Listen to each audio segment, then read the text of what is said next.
Hello everybody, welcome back to the channel. If it's your first time here, welcome. Nobody wants to spend a ton of money on guns. You want a bunch of guns, you want ammo, but in today's day and age, you just don't want to spend a lot of money on it.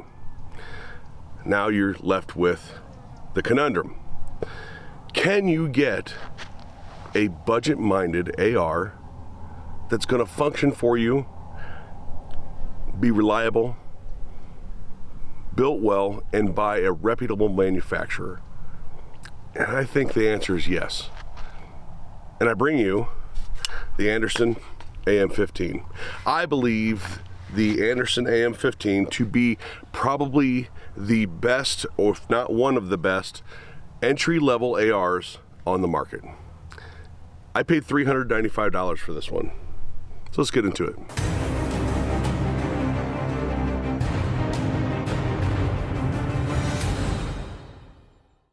So Anderson has been in the game about as long as anybody else has, it seems like. Been around for a very, very long time. I've used a bunch of their stuff. I know a bunch of people have used a bunch of their stuff, and that's sort of how I've come to the conclusion of this video when it comes to Anderson. I've had budget rifles. I've seen a bunch of budget-minded rifles, entry-level rifles in classes and in training and things like that. And the one that always sort of stands out the most, the one that sort of gives the least amount of problems that I've seen, is from Anderson. Now, Anderson isn't just cheap ARs. Anderson's been in the game for a very long time, and they OEM a lot of stuff for other companies. So as far as experience in the AR market, Anderson has about as much experience, if not more, than just about anybody else out there. Now, I understand that buying a budget AR can be a gamble, no matter the company it's from, because the number one cost of any company is the employees. And so if there's something that you can cut cost on easily, oftentimes it's going to be quality control when it comes to budget ARs. But I find that Anderson has probably the highest rate of quality control, in my opinion, in my experience, than other budget-minded AR manufacturers out there. Now, it is key to note that I have no relationship with Anderson. They did not send this to me. I did buy it. I've bought every part or anything that I've ever had from Anderson. This is for educational purposes, because there are a lot of people that flood the gun market every year, a lot of new shooters, and they're looking for that budget option. Again, this is by no means a sales pitch for Anderson. It's to educate you, the newer shooter, or somebody that's looking for a budget AR, on my beliefs based on many years of experience and countless rounds downrange, where I've landed on entry-level budget ARs.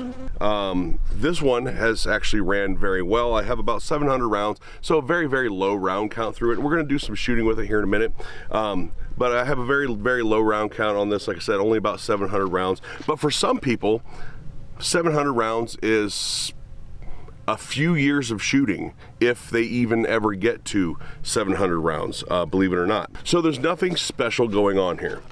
Starting with an A2 flash hider, bird cage, fairly basic, 1-in-8 twist barrel. I'm not sure, I think this is a nitride barrel. 1-in-8, 5.56 chambered barrel. A railed gas block, which I don't particularly care for. I'll eventually change that out, but it's functioning. This one came with BCM plastic furniture or polymer furniture. This has the Delta ring, and it's like a two-piece design. Mil-spec upper and lowers. Upper and lower castings, mil-spec charging handle, mil-spec bolt carrier group. Now the trigger in this, I believe, is a polished mil-spec trigger. So we'll ghost that. It's got that same like seven pound pull of a mil-spec trigger. Nice hard reset without the creep. I think it didn't say polished in the description, but it is a silver color, and I believe this to be a polished mil-spec trigger because, like I said, it's missing a lot of the creep of a mil-spec trigger. It came with an A2 grip. I will do everything in my power to not use an A2 grip. I hate them. I will hot glue a broken handle off of a toilet plunger onto an AR to avoid using an A2 grip. So I had this ergo grip laying around, put it on there. Basic 90-degree safety. The safety does function very well. I've had other budget ARs that the safety did not, was really rough, but the safety works very well. Buffer tube and A2 stock. I topped it off with a Monstrum 1-3 LPVO. I've had this LPVO for a long time, and I thought, what better to put on here for an entry-level AR than an entry-level LPVO. So I'm gonna do a quick test with this. I have this zeroed at 50 yards, and I'm going to do a 5-shot group, and then I'm going to heat the barrel up with 30 rounds, and then do another 5-shot group and see where my point of impact, if it shifts, if it changes, how much it changed.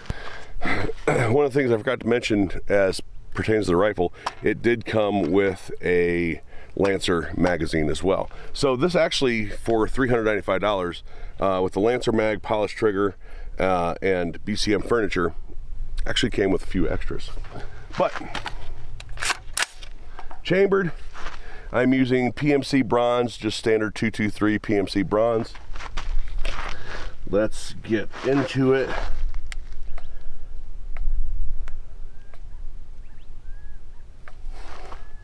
Okay, my camera's on. I had one of those YouTube moments where I thought, oh no, my camera's off.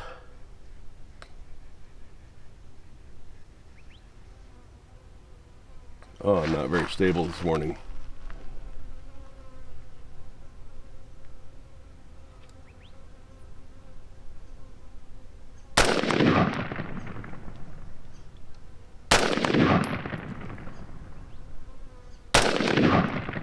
I'm all over the place.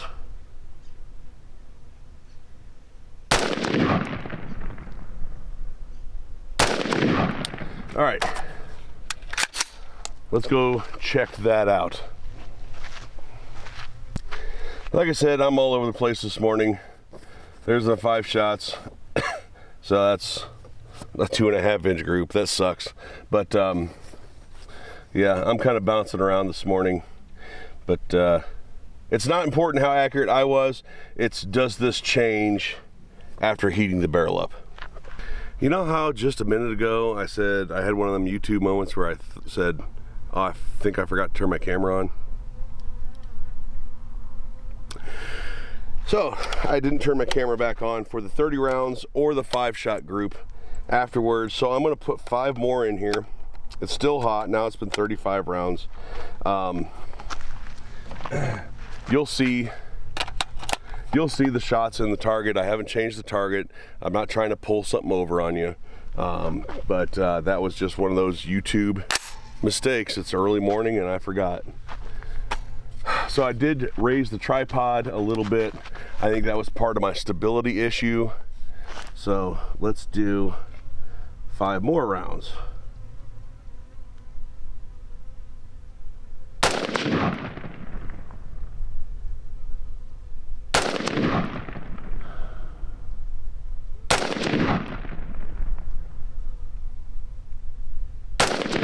I am all over the place, damn.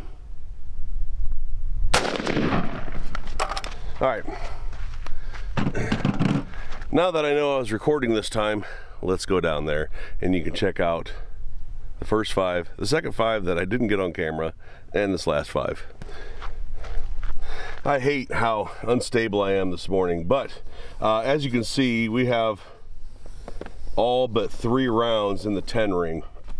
So as far as point of aim, point of impact shift with heating the barrel up, it doesn't seem to have affected it. And after all, this is now 15 rounds instead of 10. So 12 out of 15 are in the 10 ring. I'd say that's pretty good, even for somebody like me who is all over the place this morning. I really, really hate it when that happens. My apologies for that, folks, but if I redid it, I'd be dishonest. So,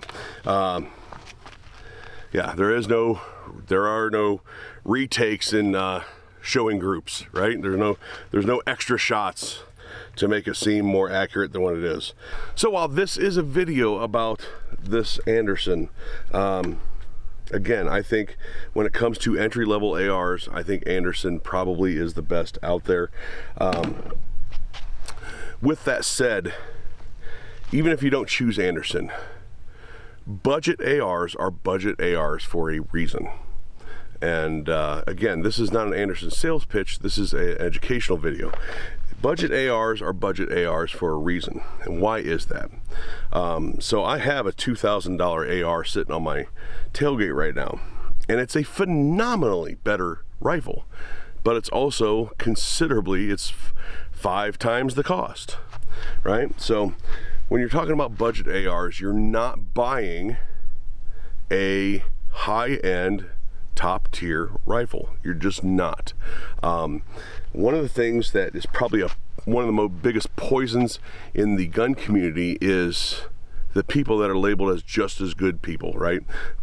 My XYZ $400 rifle is just as good as XYZ $1,500 rifle. It's not the case. It'll never be the case. When it comes to budget rifles, expect a little bit of cutting on quality control. Expect basic mil-spec parts. They're probably not the highest end parts. They are probably not the highest quality controlled parts for each individual part either. So not just quality of assembly, but quality of parts as well. So when you buy a budget AR, go through it. You know, if you're comfortable tearing things apart, you don't have to disassemble the whole damn thing.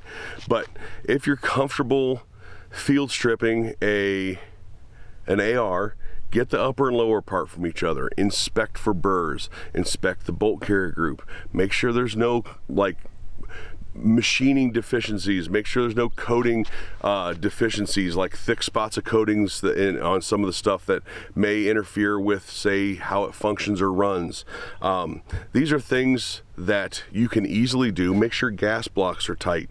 There are some budget companies out there, one in particular, one three-lettered budget AR company that I've seen multiple rifles either come without a gas block or a loose gas block. So when you're buying a budget rifle, keep that in mind. You're buying a budget rifle. Check for quality, check for quality control, check for all the fitment of things inside there. If you're not comfortable doing it, I bet you have a buddy that is. I'm not saying there's anything wrong. There was nothing wrong with this rifle. I didn't have to do any tightening of anything. Everything was ship-shape when I got it. But budget's budget for a reason, and it's not just the parts. It's also tends to be in quality management or quality control as well. So just keep that in mind as you're shopping around for entry-level budget ARs. Now, one of the nice things is if you want to fiddle, right? If you want to fiddle, you have a already put together puzzle here. So I am a big fan of building your own rifles. However, that is outside of the skill set of a lot of new shooters. However, once you've already seen the puzzle piece put together, it's a lot easier to figure out how to reassemble that puzzle. And what I mean by that is this is also a good starter rifle for tinkering. Everybody likes to tinker. So if you want to put a new handguard on, you want to put a new trigger in, new bolt carrier group in, new charging handle, new buffer tube, new all this stuff, right? Muzzle device, whatnot. You have an already pieced together puzzle here for a very low cost that you can then upgrade over time, and you have what it's supposed to look like in front of you already. So when you take something off, you just reverse the order and put it back on. There are torque specs and things like that that you may need to look up as you do that. However, it's always easier to put a puzzle together when the puzzle box is sitting there and you can see what the picture's supposed to look like, rather than a pile of AR parts and you have no idea how to put them together. So that is the other benefit to something very inexpensive like this. It's a pre-assembled puzzle that you then get to figure out and tinker with without a high expense. So that is it for the Anderson AM-15 entry-level budget rifle. I'm going to shoot this for a very long time, and I will probably do some upgrades to it as I go. Again, I'm not a big fan of this BCM furniture, not a big fan of this style gas block. Those will get changed. The rest of it might stay the same until something wears out. Who knows with me? But I would look for this to be on the channel more in the future. The question, can you buy an entry-level AR or budget AR that's going to run for you and be accurate enough for your entry-level shooter? Absolutely, and I think it comes in the form of this. Thanks for watching, everybody. Don't forget to hit like, share, and subscribe. Hit that notification bell if you want to see more videos from me. I have a varying range of videos on the channel, from gun reviews, gear reviews, magazine reviews, soft nylon goods, all kinds of stuff. So check all that out. I do appreciate you guys watching. If you want to become a member of the channel, you can do so. It's very inexpensive, and you get members only videos. You get previews of what's coming up. You get range videos that nobody else gets to see, zeroing and things like that. So if you want to support the channel in that way, you can absolutely do that as well. Thank you guys for watching, and we'll talk to you later.